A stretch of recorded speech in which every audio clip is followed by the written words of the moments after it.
اللہ تعالی ہمیں نمازوں کا پابند بنائے، نیک عمل کرنے کی توفیق عطا فرمائے۔ حضرت الیاس علیہ السلام کے بارے میں منقول ہے کہ حضرت الیاس علیہ السلام ابھی بھی زندہ ہیں اور انہیں آخری وقت میں موت آئے گی جبکہ قرآن اٹھا لیا جائے گا۔ حضرت الیاس علیہ السلام یہ جنگلوں میں گشت کرتے ہیں اور حضرت خضر علیہ السلام یہ دریا اور سمندر میں گشت کرتے ہیں۔ حضرت الیاس علیہ السلام اور حضرت خضر علیہ السلام ہر سال کے روزے بیت المقدس میں رکھتے ہیں اور ہر سال حج کرتے ہیں، دونوں ساتھ ساتھ، حضرت خضر علیہ السلام اور حضرت الیاس علیہ السلام۔ حضرت انس رضی اللہ تعالیٰ عنہ سے مروی ہے، ہم لوگ جب حضور کے ساتھ سفر پر جا رہے تھے تو ایک آواز آئی کہ یا اللہ تو ہمیں حضور محمد مصطفیٰ صلی اللہ تعالیٰ علیہ وسلم کی امت میں بنا دے۔ حضور صلی اللہ تعالیٰ علیہ وسلم نے جب یہ آواز سنی تو حکم دیا کہ دیکھو یہ آواز کس کی ہے۔ تو ہم لوگ دیکھنے لگے، ڈھونڈنے لگے تو دیکھا کہ پہاڑوں کی جانب سے ایک سفید لباس میں کوئی شخص ہے۔ اس نے جب ہمیں دیکھا تو کہا تم رسول اللہ صلی اللہ علیہ وسلم کے صحابی ہو؟ تو ہم نے کہا جی ہاں۔ اس نے کہا تم جاؤ حضور صلی اللہ علیہ وسلم کے پاس اور عرض کرنا کہ بھائی الیاس علیہ السلام آپ سے ملاقات کرنا چاہتے ہیں۔ تم آئے حضور کے پاس، عرض کرنے لگے تو حضور نے کہا ٹھیک ہے۔ حضور چلے گئے تو دونوں ملاقات کرنے لگے اور کافی دیر تک دونوں باتیں کرتے رہے آپس میں، حضور صلی اللہ تعالیٰ علیہ وسلم اور حضرت الیاس علیہ السلام۔ تھوڑی دیر کے بعد آسمان سے دسترخوان لگا، کھانا رکھا گیا تو حضور صلی اللہ تعالیٰ علیہ وسلم نے ہم لوگوں کو بلایا، تو ہم بھی حضور کے پاس گئے اور ساتھ میں بیٹھ کر کھانا کھایا۔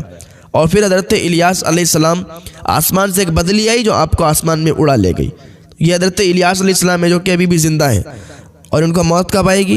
جب قرآن دنیا سے اٹھا لیا جائے گا، آخری وقت ہوگا۔ نمرود بڑے تنتنے کا بادشاہ تھا، لیکن اللہ نے اس کو ہلاک فرمایا۔ سب سے پہلے اس نے اپنے سر پر تاج شاہی رکھا اور خدائی کا دعویٰ کیا۔ یہ ولد الزنا تھا۔ مشہور ہے کہ پوری دنیا کی بادشاہی صرف 4 ہی شخصوں کو ملی ہے، جن میں سے 2 مومن تھے اور 2 کافر، حضرت سلیمان علیہ السلام اور حضرت ذوالقرنین۔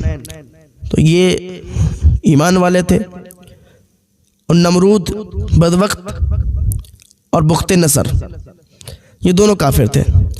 نمرود نے اپنی سلطنت بھر میں یہ قانون نافذ کر دیا تھا کہ اس نے خوراک کی تمام چیزوں کو اپنی ذمہ کر لیا تھا کہ صرف انہی لوگوں کو خوراک کا سامان دیا کرتا تھا جو لوگ اس کی خدائی کو تسلیم کرتے تھے۔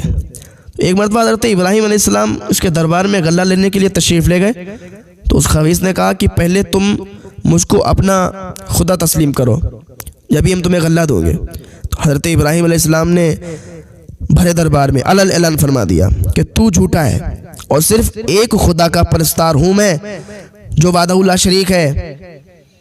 یہ سن کر وہ نمرود تو بڑا تنتنے میں آ گیا، آپے سے باہر ہو گیا، آپ کو دربار سے نکال دیا اور ایک دانہ بھی نہیں دیا۔ آپ اور آپ کے چند جو معتقدین تھے، مومن تھے، بھوک کی شدت سے پریشان ہو کر جاں بلب ہو گئے۔ اس وقت آپ ایک تھیلا لے کر ایک ٹیلے کے پاس تشریف لے گئے اور تھیلے میں ریت بھر کر لائے اور خدا بند قدوس سے دعا مانگی، تو وہ ریت جو تھی نا وہ آٹا بن گئی، اور آپ نے اس کو اپنے معتقدین کو کھلایا۔ اس آٹے کو گوندھ کر روٹی بنا کر اپنے معتقدین کو کھلایا اور خود بھی کھایا۔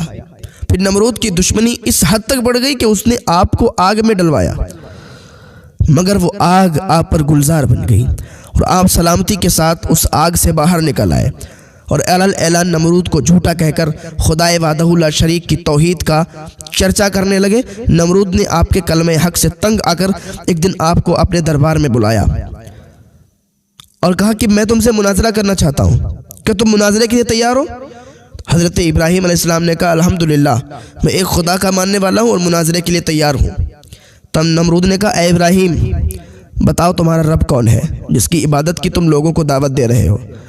حضرت ابراہیم علیہ السلام کہنے لگے اے نمرود، میرا رب وہی ہے جو لوگوں کو جلاتا ہے اور مارتا ہے۔ تو نمرود بے وقوف یہ بولا کہ یہ تو میں بھی کر سکتا ہوں۔ اس وقت اس نے 2 قیدیوں کو جیل خانے سے دربار میں بلوایا، ایک موت کی سزا ہو چکی تھی ایک کو، اور دوسرا رہا ہو چکا تھا۔ تو نمرود نے پھانسی پانے والے کو تو چھوڑ دیا اور بے قصور کو پھانسی دے دی، اور بولا کہ دیکھ لو، جو مردہ تھا میں نے اس کو جلا دیا اور جو زندہ تھا میں نے اس کو مردہ کر دیا۔ حضرت ابراہیم علیہ السلام نے سمجھ لیا کہ نمرود بالکل ہی احمق اور نہایت ہی بے وقوف انسان ہے۔